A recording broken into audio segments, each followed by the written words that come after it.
Good morning, students. Let us start with nutrition in human beings. In our previous class, we have seen heterotrophic mode of nutrition, and in that we discussed holozoic mode of nutrition, nutrition in amoeba. So holozoic mode of nutrition basically has 5 steps, okay, wherein the organism takes in the solid food. The first step being ingestion, second digestion, third absorption, fourth assimilation, and then we have egestion. Now we will discuss in detail nutrition in human beings. The human digestive system comprises of alimentary canal and the associated digestive glands. That means these are the glands which will be secreting or producing the digestive juices which help in the process of digestion. So सबसे पहला जो process that is ingestion, okay, ये होता है buccal cavity और mouth में. तो जो सॉलिड फूड है, होल फूड है, that is taken in, so intake of whole food. अब माउथ में क्या क्या प्रेजेंट होता है? बेसिकली माउथ में we have teeth, we have tongue and we have the salivary glands. So teeth, we have 4 different types of teeth in our human mouth. Canines होते हैं sharp pointed, incisors होते हैं flat, front flat for biting. We have premolars and molars. So all these 4 types of teeth, basically what they do, they help in chewing, in biting, in grinding of food. So food की जो crushing होती है वो उसमें हमारे दांतों का बहुत important रोल होता है.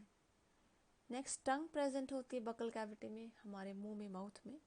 सो टंग बेसिकली मसल्स की होती है. इसका रोल क्या होता है? It helps in rolling of food. Okay, जो खाना है उसको यहाँ से वहाँ घुमाना, रोल करना. प्लस टंग में टेस्ट बर्ड्स होते हैं, so testing of food. And third important thing is swallowing और pushing down of the food.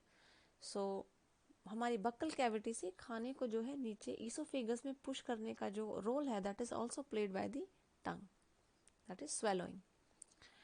Apart from teeth and tongue we also have salivary glands. Okay, basically glands क्या होते हैं? Glands जो है हमारे body के ऑर्गन्स, ये कुछ ऐसी स्पेशलाइज ऑर्गन्स होते हैं that they produce certain chemicals. Okay, now here chemicals in this context means digestive juices or enzymes they will produce. So salivary glands, basically they are located in the buccal cavity and below the tongue. ठीक है, आप observe कर सकते हैं in your own mouth also. आपके टंग के नीचे 2 salivary glands जो है वो located हैं. Now what they do basically, they secrete saliva. saliva produce करते हैं. saliva में क्या होता है? सलाइवा में होता है स्टार्च को ब्रेक करने वाला एक डाइजेस्टिव एंजाइम जिसमें सलाइवरी अमाइलेज होता है. सलाइवरी अमाइलेज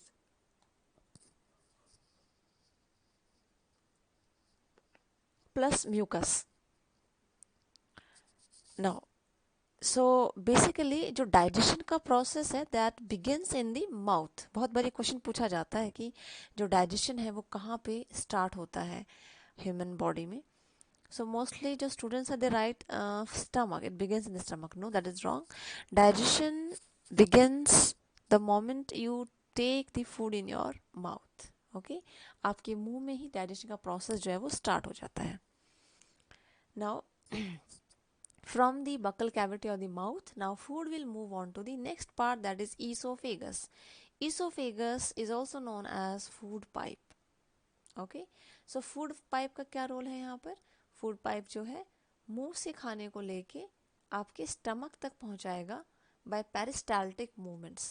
peristaltic movement का यहाँ पे मतलब होता है जो esophagus जो food pipe है उसकी जो muscles होती हैं, okay, वो एक रिदमिक वे में, एक रिदम के साथ, rhythmically they will contract and then expand, contract and then expand, और एक वेव टाइप का मोशन ये क्रिएट करते हैं और इस वजह से जो खाना है वो नीचे पुश होता चला जाता है. सो जो फूड है उसकी मूवमेंट होती है ईसोफेगस में because of the peristaltic movements.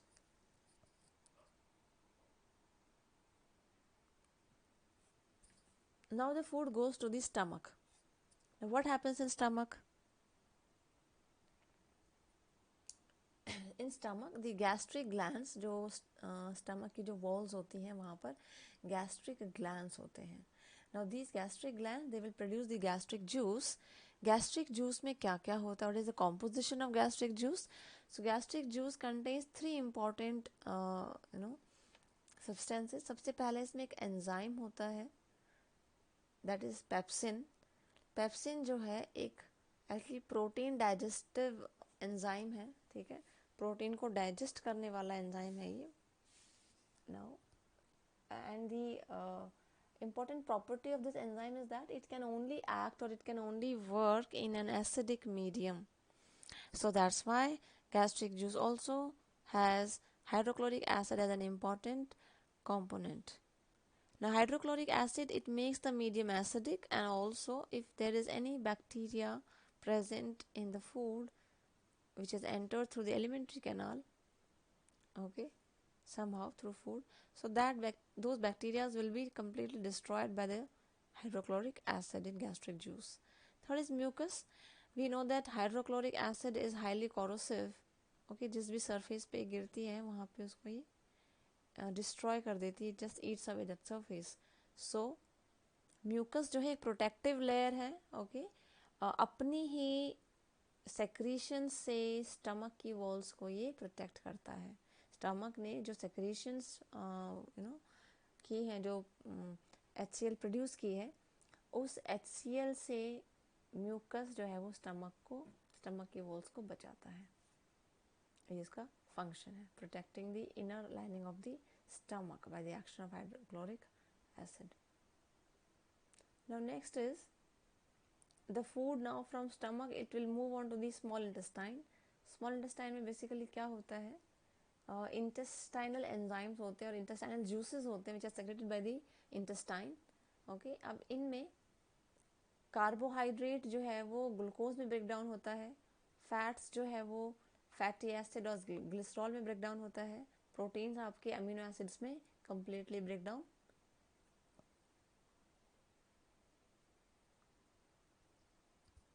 हो जाते हैं. Carbohydrate broken down to glucose, fats, fatty acids and glycerol, proteins to amino acids.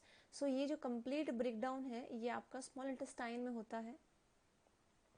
Okay, small intestine basically जो है site होती है जहाँ पर digestion का process complete होता है और जो absorption है वो भी यहीं पे होता है small intestine में.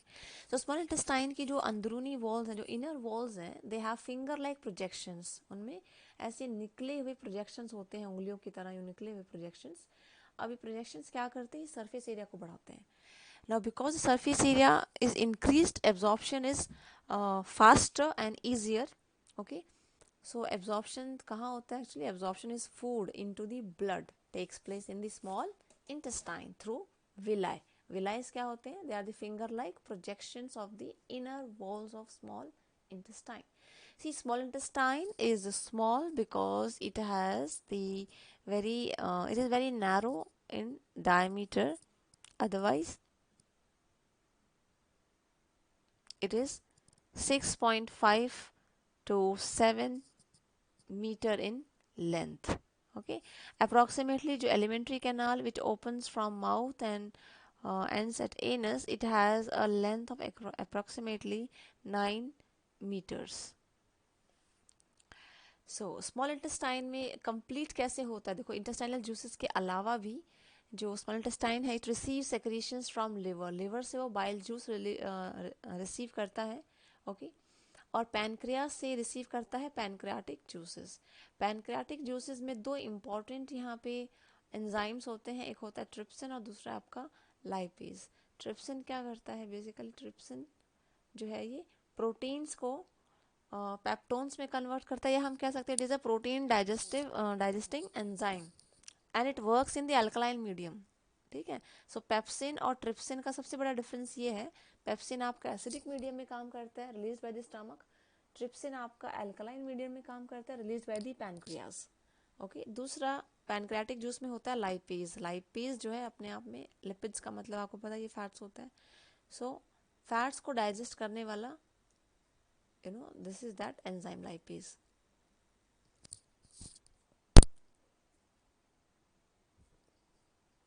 Next we have emulsification. क्या होता है?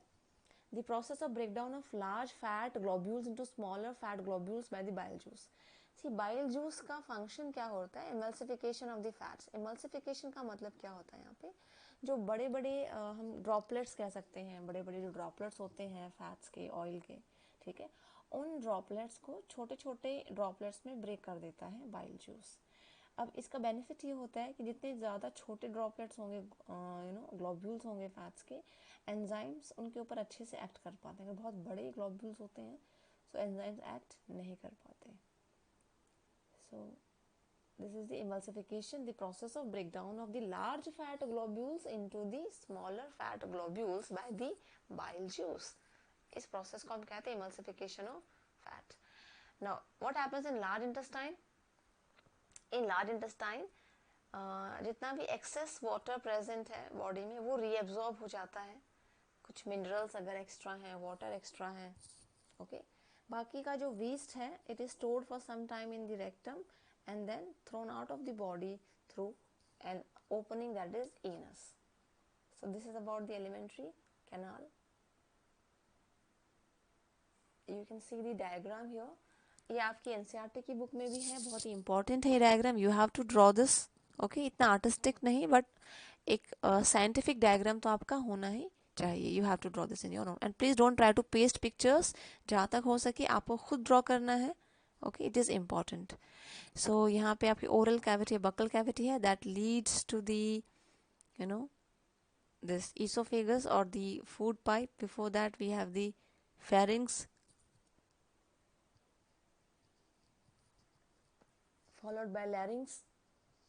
Okay, pharynx, and then we have the voice box or the larynx. Then that is food pipe or the esophagus. It leads to the J-shaped stomach. Now this stomach leads to small intestine, which is 6.5 to 7 meters in length. And here we have the large intestine. It is called large because it is wider tube. इसका जो diameter है वो काफ़ी चौड़ा होता है. Usually adults में ये 1.5 मीटर तक इसकी length होती है. So after the large intestine, okay, the food is stored for some time in the rectum. The undigested food now is a waste. It is stored in rectum and thrown out of the body through the anus. So this is the alimentary canal, okay, and this is the human digestive system. Now here you need to know the different glands, their secretions and their importance. So now that's all for today. Learn this. We will continue tomorrow with the topic of respiration. Till then, I will give you an assignment to solve. You have to solve that assignment. Home assignment 2.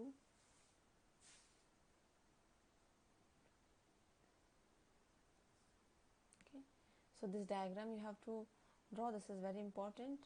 Your buccal cavity or the mouth leads to the esophagus. Then your stomach, the small intestine, then the large intestine, and the associated glands. यहाँ पे tongue के नीचे salivary glands you have to show here. Then liver, the largest gland of the body, secretes bile juice. Then gallbladder, it only stores the bile juice for some time. Okay. Then we have the pancreas, also associated glands. Then large intestine, rectum and anus. So label these parts and then learn